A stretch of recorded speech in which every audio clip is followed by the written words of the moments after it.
Yung CY Shop ang nagbigay ng mga pangsuporta ng gamot ng nanay ko. Doon ko nakukuha ang araw-araw na pangtulok ko ng insulin sa kanya. Kasi nanay ko is 94 years old na.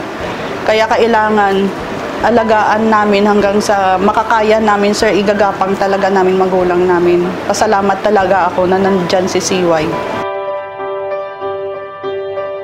Salamat CY kasi po nakilala ko po sila.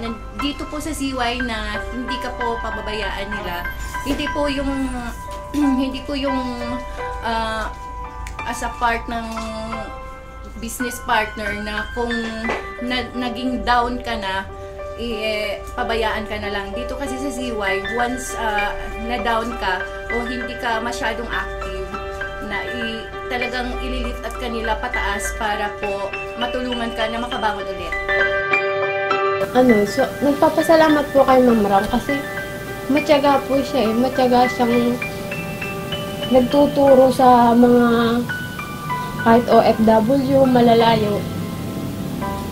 Parang salamat talaga kay Ma'am Ram kasi madami din siya natutulungan, hindi lang ako, mga OFW na malayo.